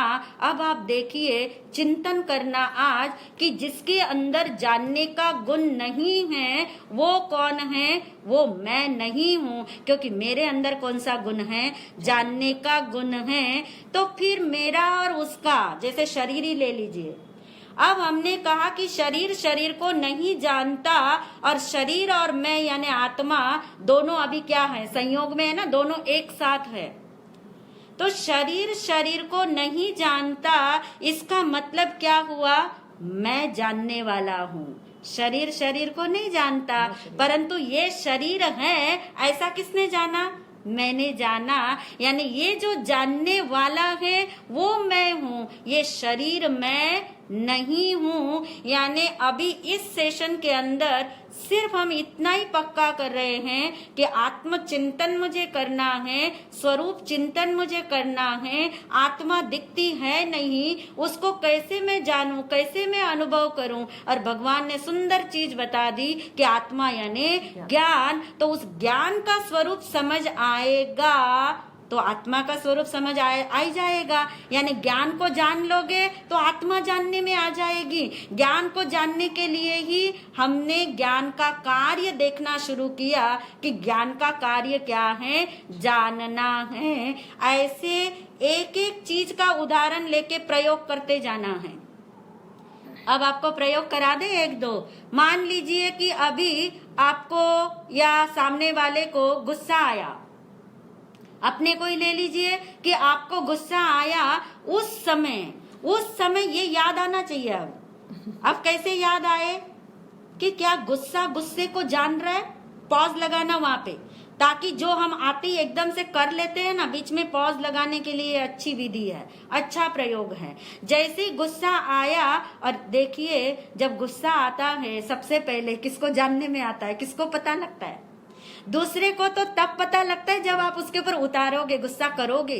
पर करने से पहले आपको खुद अंदर में जानने में आ जाता है कि मुझे गुस्सा आया है, यानी मैं गुस्सा नहीं हूँ। गुस्सा यानी क्रोध मुझसे अलग हो गया। क्रोध को नहीं जानता। जिसमें जानने का गुण नहीं है वो मैं नहीं हूँ।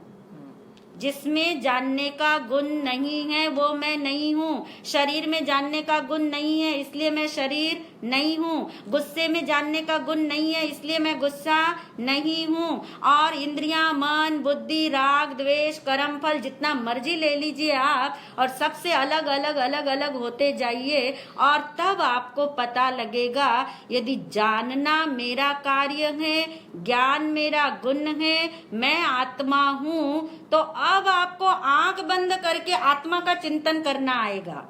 नहीं तो आंख बंद करके शरीर की यात्राएं कर रहे हो, आंख बंद करके सांसों को देख रहे हो, आंख बंद करके चक्रों को देख रहे हो, आंख बंद करके इस शरीर ही दिमाग में चल रहा है, तो कहाँ से आत्मचिंतन घटित होगा? आत्मचिंतन ही नहीं होगा तो आत्मा का अनुभव तो बहुत दूर की बात है। तो आत्मा का चिंतन करने के लिए ही हम क्या जान रहे हैं? आत्मा का स्वरूप क्या है? स्वरूप भगवान ने बता दिया एक शब्द में, ज्ञान है। उस ज्ञान को कैसे जाने? उसके कार्य से जानो। ज्ञान का कार्य जानना है। इतनी एक्सरसाइज करके रखोगे तो अगले सेशन में आपको ये समझ आएगा कि आत्मचिंतन कैसे करना है। वो तो इतना उपयोगी चीज है, जहां आपको लगेगा अरे आंख बंद रहे कि आंख खुली रहे, आत्मचिंतन तो होता है।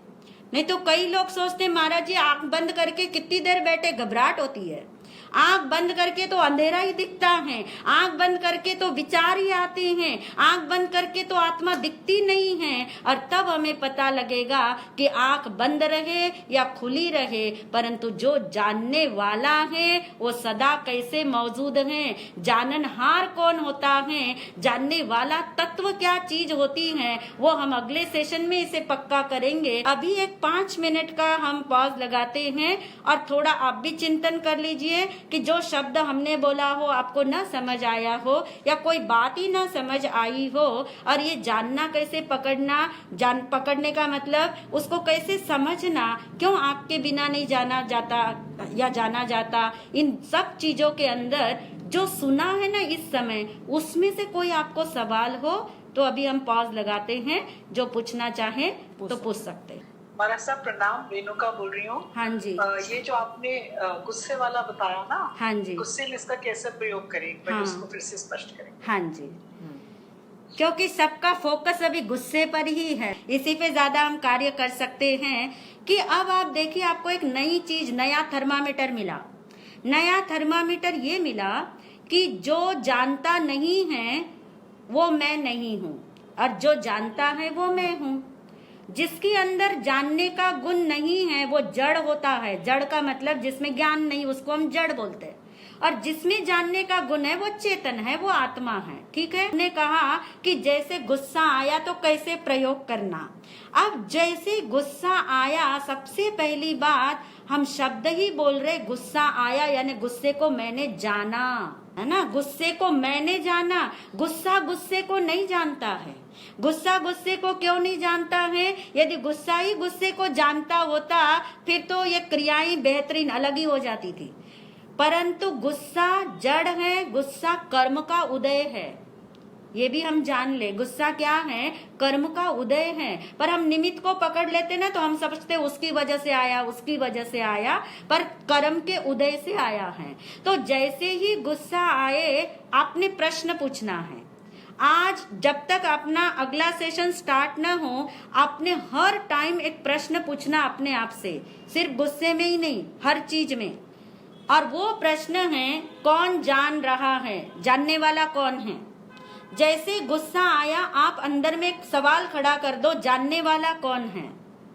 और तब आपको याद आ जाएगा जानना गुण किसका है?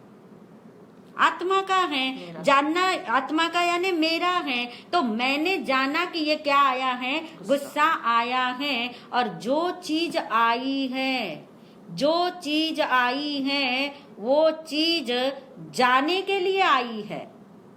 क्योंकि जो आता है जाता है वो मैं नहीं हूँ। जो टिक कर रहता है, जानना जो है। अब आप देखिए, किसी आत्मा के अंदर यानी अपने अंदर, आपके अंदर, किसी भी जीव के अंदर जो जानने का गुण है, ये कब तक चलता रहेगा? जैसे गुस्सा तो लंबा नहीं चलता, खाना पीना लंबा नहीं चलता, ये सेशन भी लंबा नहीं चलने वाला, बस पूरा होने को है। यानी कोई भी चीज लंबी चलती नहीं है। पर ये जानना, इसका कब एंड आएगा? सोच के देखो, एंड आएगा इसका? आ सकता है इसका?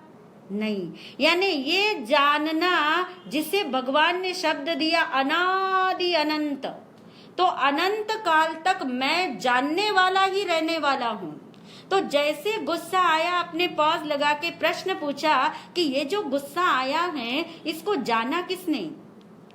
इससे क्या होगा, इससे एक बहुत बड़ी घटना घटेगी। अभी तक क्या होता था, जैसे गुस्सा आया ऐसे गुस्सा कर देते थे।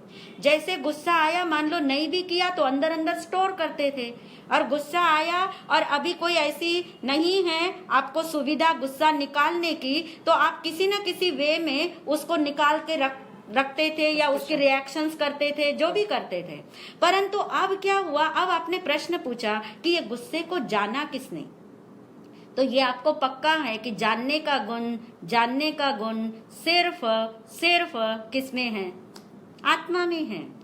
इसलिए आत्मा ने जाना, ज्ञान ने जाना, जानने वाला कौन है, मैं हूं, यानी मैं गुस्सा नहीं हूं। इतना भी यदि आपको याद आ जाए, उस समय अंदर ही अंदर प्रश्न पूछा और इतना आपका निर्णय हो गया कि मैं गुस्सा नहीं हूं, और आप देखिए जो आप नहीं हो उसमें आपको ज्यादा देर का इंटरेस्ट नहीं रहेगा। जो आप नहीं हो उसको करने के लिए इतनी उतावली आपके भीतर में जल्दबाजी नहीं होगी, क्योंकि एक आपने पॉज लगा के अपनी तरफ आना सीखा। अपनी तरफ आना सीखा कौन से प्रश्न से, कि जानने वाला कौन है। चलिए दूसरा प्रयोग कर लीजिए। अगर मैं आपको अभी पूछूं कि सुनने वाला कौन है, या मैं अपने आप से पूछूं बोलने वाला कौन है, सुनने वाला कौन है, दोगे जवाब? कौन सुन रहा है, सुनने वाला कौन है? अब इस जवाब के ऊपर आपकी बहुत सारी कहना चाहिए भ्रांति जो है वो एकदम खड़ी हो जाने वाली है कि इस समय सुनने वाला कौन है। शरीर नहीं हूँ। सुनने वाला मैं हूँ, ये बहुत बड़ी भ्रांति वाला उत्तर है जो भी दे रहे हैं और जिनको भी ये उत्तर देना है। क्योंकि मैं यदि सुनने वाला होता तो अभी सुनने की क्रिया तो अभी समाप्त हो जाएगी। फिर मैं भी समाप्त हो जाऊंगा। क्रिया समाप्त हो गई तो मैं भी साथ में समाप्त हो गया, लेकिन मैं तो समाप्त होता नहीं हूँ, मैं तो शाश्वत तत्व हूँ। तो कैसे आप कह सकते हो कि मैं सुन रहा हूँ, मैं बोल रहा हूँ? नहीं, यहीं पे करेक्शन करनी है। हमें ज्ञान है कि हम अपने कानों से सुन रहे हैं, पर देखिए कानों से सुनने का, कान तो केवल उपकरण है, उपकरण यानी इंस्ट्रूमेंट। कान मात्र इंस्ट्रूमेंट है, पांचों इंद्रियां इंस्ट्रूमेंट है, और जितने इंस्ट्रूमेंट हैं वो फंक्शंस करते हैं। हमें लगता है कि इनसे काम हुआ, जैसे लोग समझते हैं खिड़की और दरवाजे जो है वो क्या कर रहे, काम कर रहे हैं, लेकिन खिड़की और दरवाजे कोई काम नहीं करते, वो मात्र है। लेकिन आप ही खिड़की से आप झांकते हो, आप ही दरवाजे से बाहर निकलते हो, आप ही दरवाजे से अंदर आते हो, आप ही सब करते हो। यानी ये समझ आ जाए कि सुनने वाला मैं नहीं हूँ, जो सुनने की क्रिया हो रही है उसको जानने वाला मैं हूँ। सुनने की क्रिया हो रही है उसको जानने वाला मैं हूँ, क्योंकि मेरा काम क्या है, केवल जानना। मेरा काम केवल जानना है। आपका काम सुनना, बोलना, खाना, पीना यदि हो जाएगा तो ये सारी क्रियाएं तो क्षणिक है, ये सारी क्रियाएं टेम्पररी है, ये सारी क्रियाएं कर्म के उदय से अभी है, और अभी कर्म का उदय बदला और आपकी सारी क्रियाएं चेंज हो जाएगी। लेकिन आप तो चेंज नहीं होते हो, आप तो एज इट इज रहते हो, आप तो वही रहते हो, आप में कोई परिवर्तन नहीं होता। आपका जानने का गुण तो एज इट इज रहा। इसका मतलब ये हुआ कि मैं कौन हूँ, मैं जाननहार हूँ, मैं जानने वाला हूँ, मैं जानता हूँ, मैं सुनता नहीं हूँ, मैं बोलता नहीं हूँ, मैं खाता नहीं हूँ, मैं कोई काम नहीं करता हूँ, मैं केवल जो क्रिया हो रही है उसको जानता हूँ। खाने की क्रिया हो रही है उसको जानता हूँ, पानी पीने की क्रिया हो रही है उसको मैं जानता हूँ, सोने की क्रिया हो रही है उसको मैं जानता हूँ। यानी शरीर की सारी क्रियाएं जो कर्म के उदय से हो रही है उसको जानना मेरा काम है। उसके अलावा मेरा कोई काम नहीं, उसके अलावा मेरा कहीं पर भी जो है मेरा कोई कार्य नहीं। एकमात्र कार्य है आत्मा का, वो है जानना, और उस जानने के अंदर भीतर और कुछ हो ही नहीं सकता, यानी दूसरी क्रियाएं नहीं है। जो दूसरी क्रियाएं हैं जिसको हम कहते हैं मैंने खाया, मैंने बोला, मैंने सुना, मैंने डांटा, मैंने गुस्सा किया, मैंने प्यार किया, ये सारी बातें जो है ये मैं शब्द लगा करके जब हम करते हैं तो उस समय अंदर में रिंगटोन बजना चाहिए, उस समय अंदर में अलर्टनेस क्रिएट होनी चाहिए, उस समय अंदर में सेल्फ अवेयरनेस जागनी चाहिए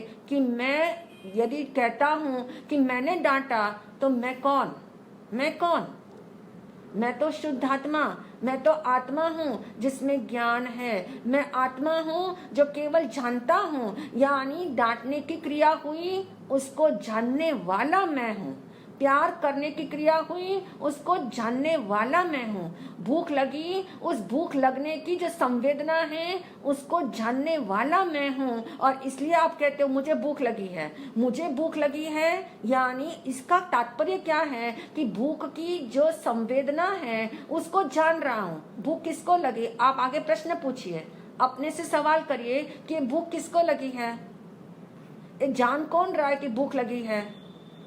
शरीर नहीं जानता भूख लगी है, शरीर नहीं जानता कि भूख लगी है, लेकिन जानता कौन है, जो अंदर में ज्ञान तत्व विराजमान है, जो अंदर में आत्मा विराजमान है, उसकी वजह से जानना हुआ कि मुझे भूख लगी है, मुझे प्यास लगी है, लेकिन मुझे लगी है। ऐसा जब हम बोलते हैं तो साथ ही अंदर में करेक्शन होनी चाहिए। बाहर में तो ऐसा ही बोला जाएगा, बाहर में ऐसा ही बोलने में आएगा कि मुझे भूख लगी है, लेकिन साथ ही आपके भीतर में अलर्टनेस, अवेयरनेस ये क्रिएट हो जानी चाहिए कि बोलने वाला, सुनने वाला, खाने वाला, सोने वाला, सपना देखने वाला ये मैं नहीं हूँ, केवल जानता हूँ। जो क्रियाएं हो रही है उसको जानने वाला मैं हूँ। यदि इसमें आपकी निष्ठा पके तो आप समझ लीजिए कि धीरे धीरे आपकी सारी भ्रांति आत्मा के स्वरूप को लेकर के यदि है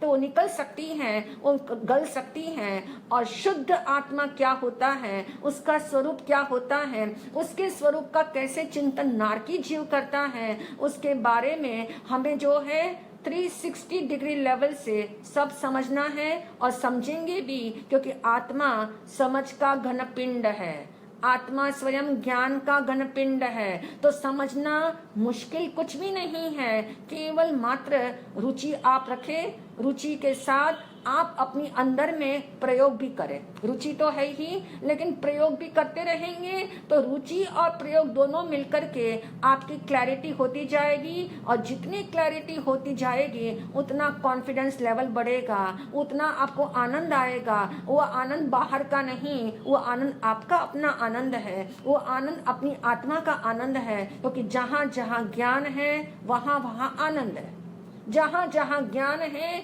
वहाँ वहाँ आनंद है। और इसलिए ज्ञानियों ने हमें आत्मा के स्वरूप का चिंतन करने के लिए बता दिया कि अनुप्रेक्षा करो, आत्मा की स्वरूप की अनुप्रेक्षा करो। अब जो आपको लगा कि मैं सुनने वाला हूँ, और जब ये पता लगा कि मैं सुनने वाला नहीं हूँ तो कुछ झटके तो लगे ना। अब उस झटके के अंदर ही आप है ना समझ जाओगे कि यदि मैं सुनने वाला हूँ ये क्यों गलत है। सुनी तो रहे हैं, मैं सुनने वाला हूँ ये क्यों गलत है, इसका चिंतन करके देखो। जिन्होंने भी ये उत्तर दिया उनको बहुत चिंतन करना होगा कि मैं सुनने वाला हूँ, तो फिर ये सुनना तो अभी 1.5 घंटे के बाद खत्म हो जाएगा, तो फिर मैं रहूंगा कि नहीं रहूंगा। यदि मैं सुनने वाला हूँ तो सुनने की क्रिया के साथ ही मेरी समाप्ति हो जाएगी फिर। इसलिए मैं जानने वाला हूँ। सुनना तो क्रिया है, और सुनने की क्रिया कर्म के उदय काल से हो रही। रोज रोज तो नहीं सुनते, तो वो कोई कर्म का उदय काल मैच हुआ है तो उससे हो रहा है। वो टेम्पररी है, वो कैसा है, अनित्य है। और इसलिए मैं सुनने वाला होता तो क्या गड़बड़ हो जाती। वो चिंतन करोगे तो आपको डाइजेस्ट होने लगेगा कि वाकई में मैं सुनने वाला नहीं हूँ, सुनने की तो क्रिया हो रही है। और ये सुनने की क्रिया जब नहीं हो रही थी तब मेरा जानना चल रहा था कि नहीं चल रहा था। ये सुनने वाला सेशन अभी खत्म हो जाएगा तब भी क्या होगा, मेरा जानने का कार्य जारी रहेगा। इसलिए वर्तमान में भी मैं सुनने वाला नहीं हूँ, मैं कौन हूँ, जानने वाला हूँ। आप बारंबार इसको आपको घोटना होगा, अंदर में क्वेश्चंस पूछने होंगे हर बार, कौन सुन रहा है, कौन देख रहा है, कौन जान रहा है। ऐसी इस तरह से जो चिंतन सूत्र आपके हाथ में आए और ये जानना वाला शब्द आपको पकड़ में आ जाए, फिर आपको इतना आनंद आएगा नेक्स्ट सेशन में जब हम ये चिंतन बताएंगे कि जो स्वरूप का चिंतन है, जो आत्मा का चिंतन है, वो आत्मा का चिंतन कैसे होता है, एक नारकी जीव को भी हो जाता है। तो हमको इतनी अनुकूलता में, इतने प्यास में, इतने प्रयास में क्यों नहीं होगा, अवश्य होगा। इस भाव के साथ, उत्साह के साथ, नहीं भी समझ आ रहा हो जिनको, तो भी समझने की कोशिश के साथ बारंबार सुन के, समझ के इस बात को पक्का करना, क्योंकि आज करो, कल करो, इस जन्म में करो, अनंत जन्म के बाद करो, मार्ग तो यही है जो भगवान ने बताया है, स्वरूप तो यही है जो भगवान ने बताया है। जब हमें समझ आ जाएगा तभी हम सबका उद्धार हो जाएगा। इन्हीं भावना के साथ समापन की ओर।